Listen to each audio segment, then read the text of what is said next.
ओम शांति। आज 27 अप्रैल 2022 की मीठी मुरली मंथन है। बाबा ने कहा, मीठे बच्चे, विचार सागर मंथन कर भारत की हिस्ट्री, ज्योग्राफी और नई दुनिया का संवत सिद्ध करके बताओ तो कल्प की आयु सिद्ध हो जाएगी। क्या करे बाबा कि विचार सागर मंथन करो और भारत की जो हिस्ट्री, ज्योग्राफी है ना, और नई दुनिया का जो संवत जो नंबर 1 से शुरू होता है, हाँ, 111 से, उसको सिद्ध करके बताओ तो कल्प की आयु सिद्ध हो जाएगी। क्योंकि कल्प की आयु बाबा ने कितना बताया? 5,000 वर्ष बताया है। चलिए आगे पढ़ते हैं, बाबा इसको किस तरह से क्लियर करते हैं। प्रश्न है, तुम बच्चों को अभी कौन सी धुन लगी है जो मनुष्यों से भिन्न है?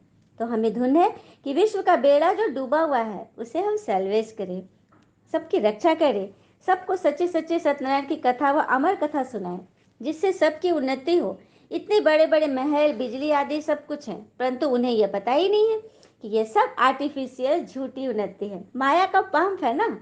सच्ची उन्नति तो सतयुग में थी, जो अब बाबा आकर करते हैं। भगवान कह रहे कि सबको बताओ कि आज जो सब बड़े बड़े महलों में रहते हैं, रंगीन बिजलियां हैं, तरह तरह के इक्विपमेंट्स, साइंस का इतना ज़्यादा विस्तार, ये सब कुछ आर्टिफिशियल है, झूठी उन्नति है, विनाशी चीज़ें हैं। सच्ची उन्नति तो सतयुग में, स्वर्ग में होगी, जो कि भगवान आकर करते हैं।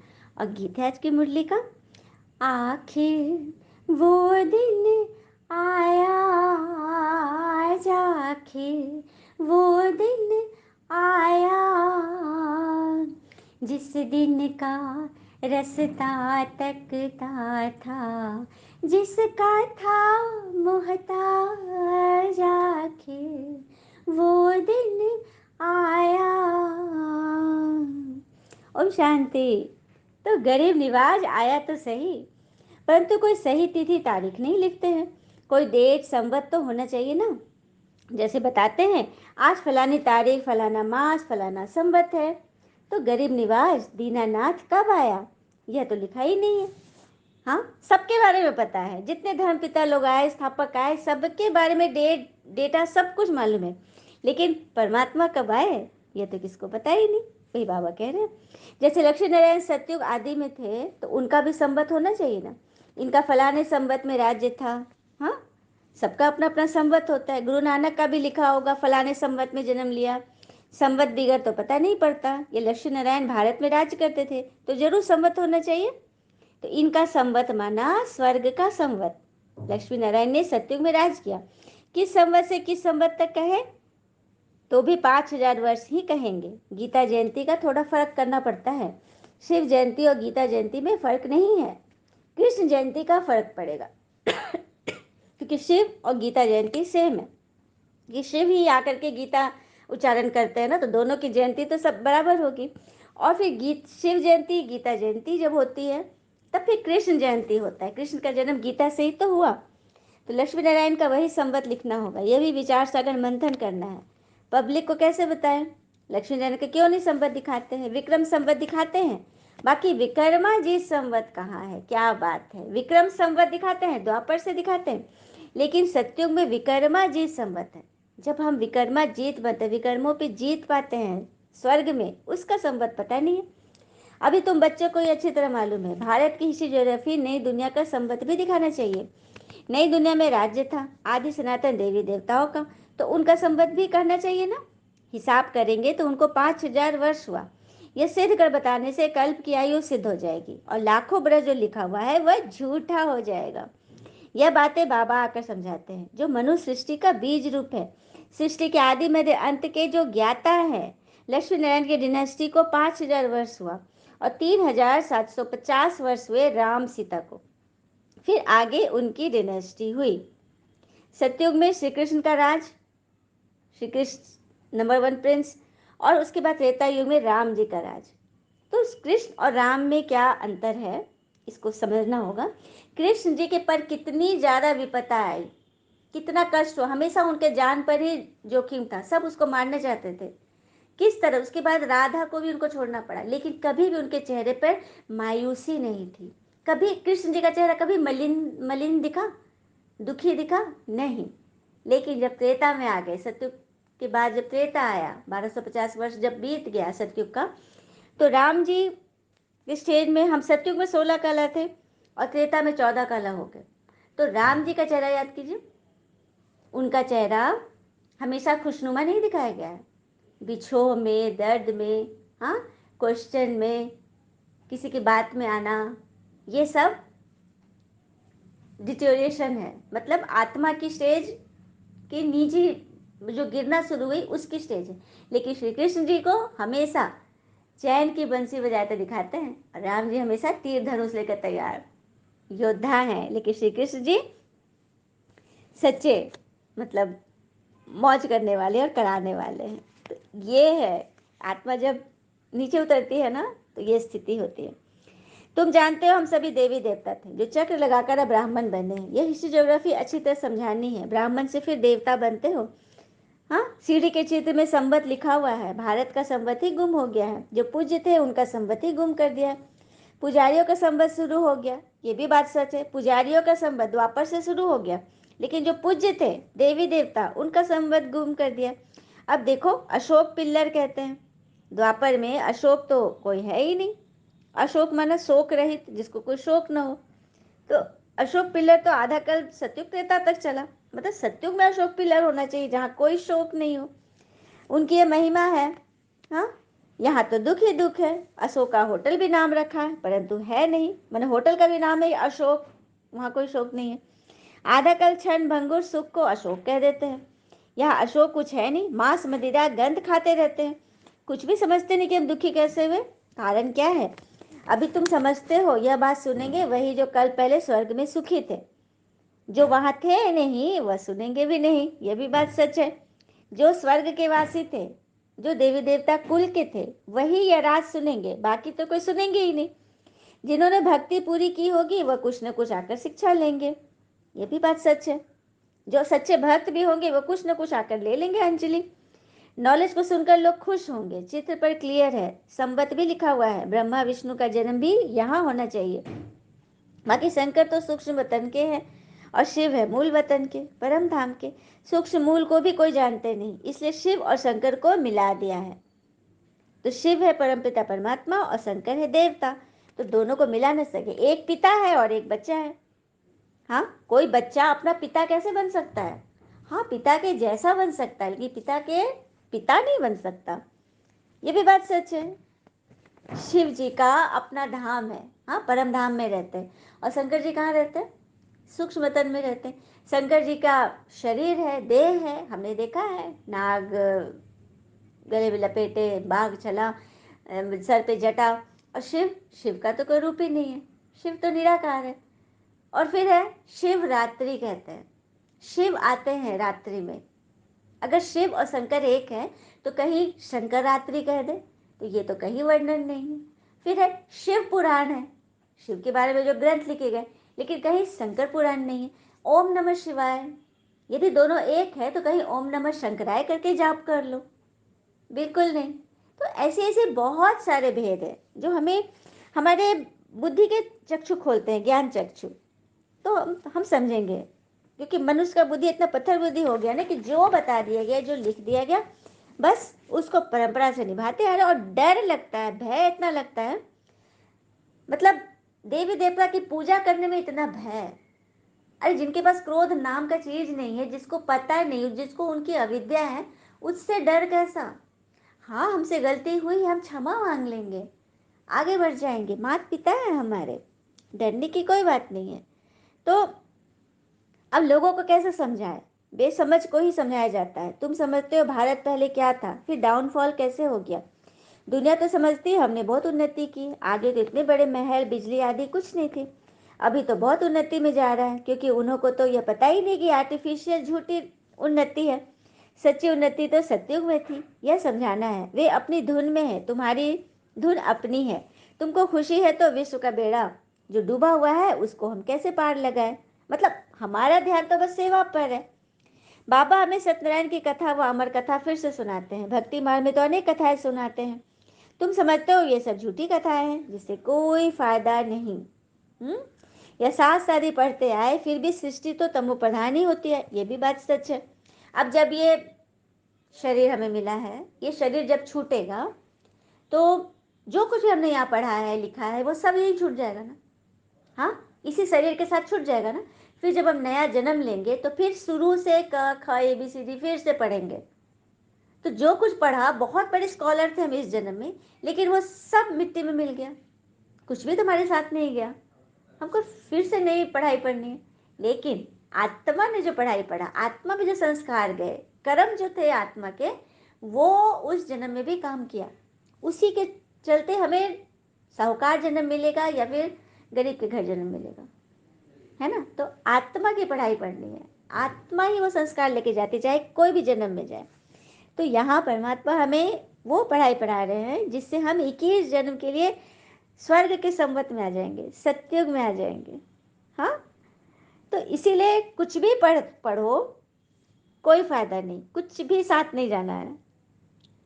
फिर है, सिख लोगों का मेला लगता है, वहाँ तालाब में स्नान करते, अमृतसर का तालाब है ना, सुना है ना सबने।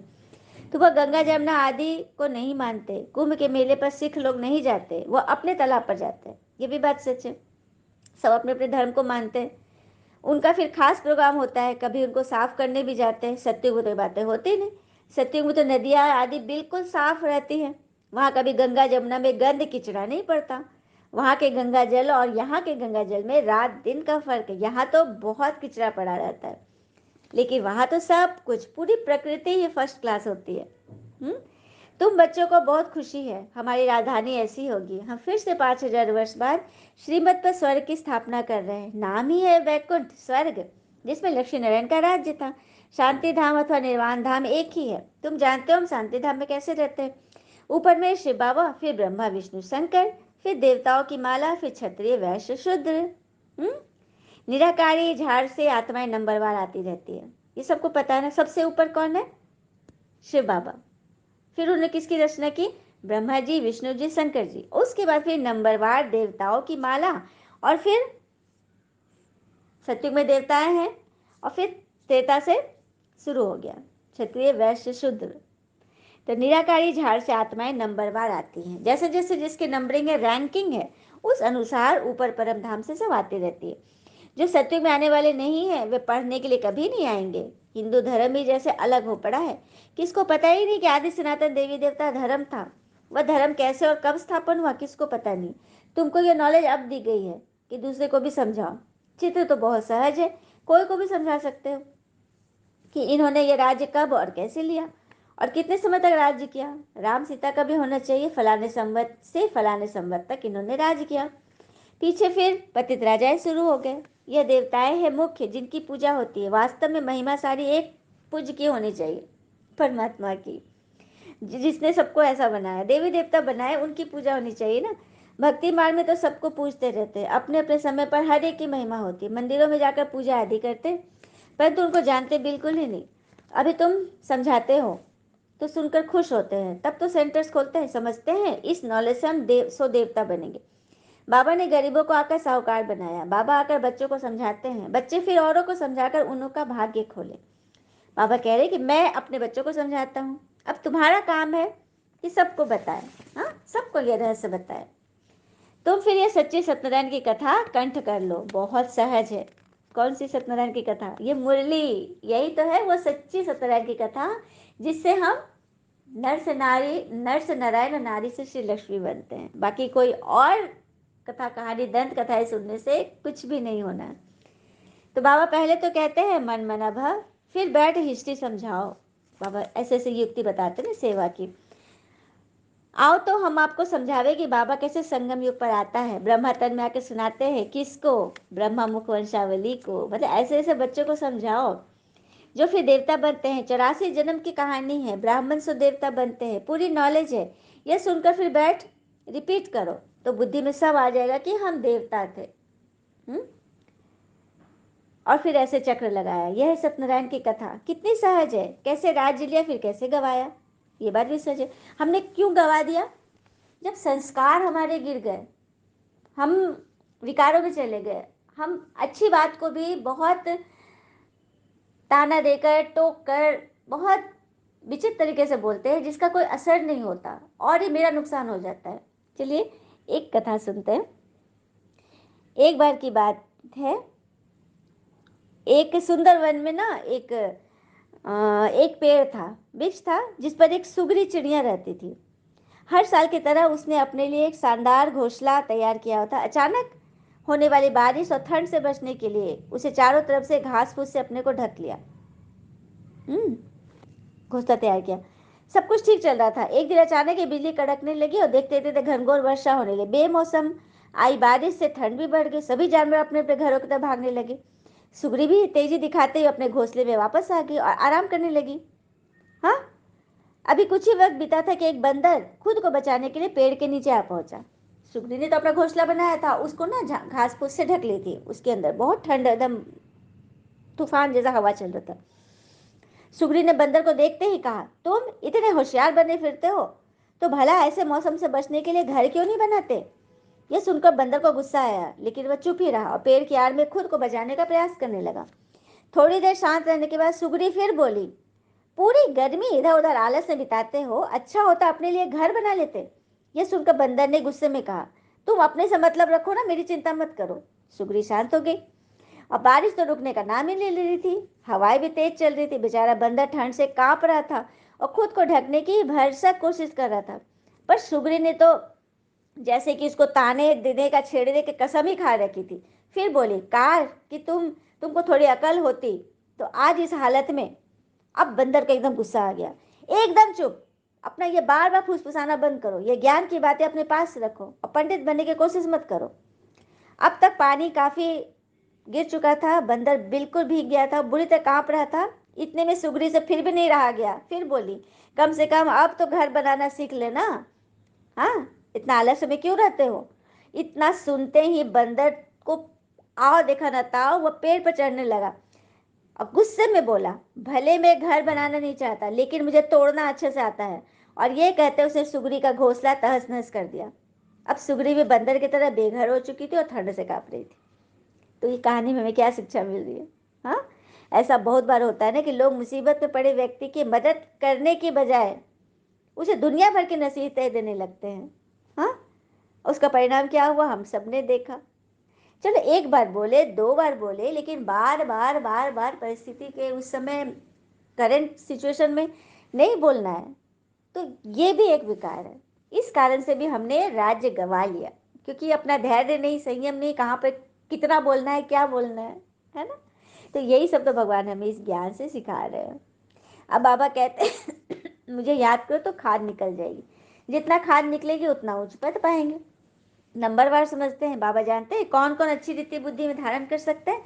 समझने में कोई तकलीफ नहीं है, बिल्कुल सहज है। मनुष्य देवता बनना तो मशहूर है, घड़ी घड़ी यही सत्यनारायण की कथा सुनाते रहो। वह है झूठी, यह है सच्ची।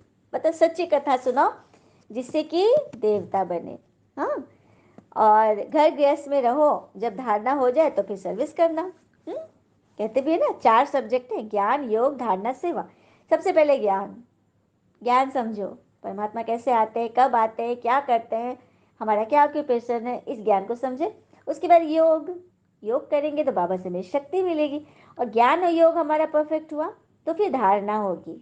जीवन में धारणा होने लगेगी। जो भी पॉइंट हम सुनेंगे, जो हमको अच्छा लगेगा, वो हम जीवन में उतारने लगेंगे, स्वरूप बनेंगे। और जब ज्ञान, योग, धारणा तीनों हो जाएगी पक्के, तो फिर सेवा अपने आप होगी। वही बाबा ने बोला ना, धारणा जब पक्की हो जाए तो फिर सर्विस करोगे। घर में रहोगे, तुम्हारे ऊपर इतना पाप नहीं चढ़ेगा। यहाँ फिर ऐसी कॉमन चलन चलते हो तो निंदा कराते हैं। साधारण नहीं, रीति नहीं चलना। आप साधारण नहीं हो, आप देवता बनने वाले बच्चे हो, भगवान से पल रहे हो, भगवान से पढ़ते हो। आप साधारण कर्म नहीं कर सकते। कभी बाबा ने वरदान क्या दिया था, महान आत्मा वही है जो सदा हर किसी के प्रति शुभ भावना, शुभ कामना रखते हैं और ऊपर की स्टेज पे रहते हैं, ऊंची स्थिति। माया ऊपर नहीं चढ़ सकती, याद है ना सबको? माया ऊपर नहीं चढ़ सकती, तो आप नीचे मत गिरो, माया पकड़ लेके आप ऊपर रहो, है ना? अच्छा, बाबा को नमस्ते। धारणा के लिए मुख्य सार, पहले पॉइंट, अंदर से झूठ निकल जाए उसके लिए सदा सत्यनारायण की कथा सुननी है। कौन सी झूठ? ऐसे नहीं कि हम किसी से झूठ नहीं बोलते। हाँ, हम सच का साथ देते हैं, हम अपनी बात, सत्यता को डंके की चोट पर कहते हैं। तो ये तो एक सत्य है, ये तो सब जानता है। लेकिन सच्चा सच्चा सत्य यह है कि हम अपने सत्य स्वरूप में टिके। हमारा सत्य स्वरूप क्या है? मैं एक आत्मा हूँ। मेरा फर्ज है अपने हमजिन्स को आगे बढ़ाना, किसी भी बात में, किसी भी टोकना में फंसना नहीं है। अपने आप को हर एक चीज़ से, हर झूठ से बचा के रखना। ये सब झूठ है। किसी बात को पकड़ कर बैठना ये झूठ है। किसी देहधारी की बात पकड़ना, किसी निमित्त भी है, कोई भी है, झूठ है। इस झूठ से बचना है। बाबा ने कहा ना, अंदर से झूठ निकल जाए कि मैं शरीर हूँ, मैं फलाना हूँ, मेरा ये नाम है, मेरा ये पद है, ये सब झूठ है। अभी हमने आगे में क्या सुना कि जब सब कुछ इस शरीर के साथ जो चीज़ भस्म हो रहा है वो सब झूठ है। बस आत्मा की पढ़ाई, सच्चे संस्कार ही सच्चे हैं। तो सच्चे सच्चे सत्यनारायण की कथा सुननी और सुनानी है। कभी ऐसी चलन नहीं चलनी जो बाबा की निंदा हो। दूसरा, आपस में बहुत मीठा होकर रहना है। कभी लून पानी नहीं होना। लून पानी मतलब खटास, मन में जो खटास हो जाती है ना, कोई बात अच्छा नहीं लगता, कोई व्यक्ति अच्छा नहीं लगता, चिड़चिड़ हो जाता है, उससे बचना है। अच्छे लक्षण धारण करो। और कहते हैं ना कि आलपिन आलपिन सारे कागज को जोड़ कर रखना चाहती है, लेकिन वह हर कागज को चुभती है।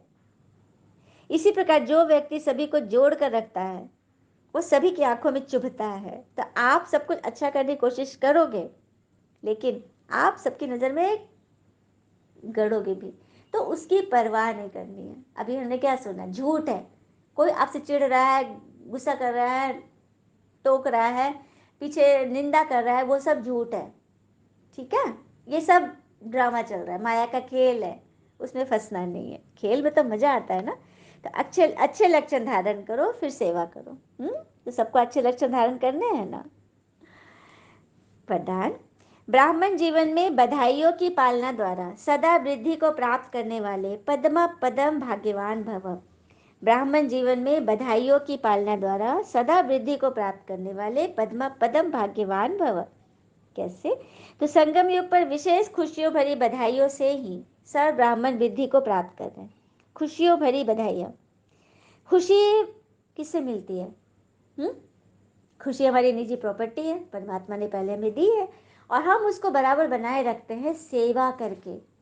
अब किसी के दुखी मन को, किसी के कमज़ोर मन को आप शक्तिशाली बना दो, उसको शांति का रास्ता दे दो। कोई बीमार को अच्छी अच्छी बातें बता के उसके मन की बीमारी ठीक करो, जिससे तन भी दुरुस्त हो जाए। तो ऐसी सेवा करोगे तो खुशी मिलेगी ना, सामने वाली आत्मा खुश हो गई, तो उसका एवजा तो आपको मिलेगा ही मिलेगा। और एक का ना 100 गुना मिलता है। उसी तरह से अगर आपने किसी को दुख दिया, उसका भी 100 गुना मिलेगा। हाँ, तो खुशी भरी बधाइयों से ब्राह्मण वृद्धि को पा रहे। एक को पता चला, उसने अपने अपनों को बताया ना, उसने फिर दूसरे को बताया, बूंद बूंद से घड़ा भर रहा है। ब्राह्मण जीवन की पालना का आधार ही बधाइयाँ है। बधाई हो, सबको बधाई देना है। बाबा के स्वरूप में हर समय बधाइयाँ हैं, मतलब भगवान पिता रूप में हमें बधाइयाँ दे रहे हैं। शिक्षक के रूप में शाबाश शाबाश, ये बात भी सच है। जब भी कोई अच्छा काम करो ना, श्रीमत पे चलकर आप किसी का भला करो। सबसे पहले तो अपना भला करो। कोई बातें कोई बोल रहा है, आप उसको मत लो, आप उपराम रहो, माया आपको नहीं पकड़े। तो जब आप अच्छा काम कर लो ना, तो दाएं हाथ से अपनी पीठ थपथपा लो, बाया पीठ, कंधा, और शाबाश करो, शाबाश, और समझो कि बाबा ने शाबाशी दिया है। ठीक है, तो टीचर हमेशा स्टूडेंट को शाबाश देते हैं, पास विद ऑनर बनाते हैं, और सदगुरु के रूप में हर श्रेष्ठ कर्म से दुआएं मौज वाली जीवन अनुभव करा रही है।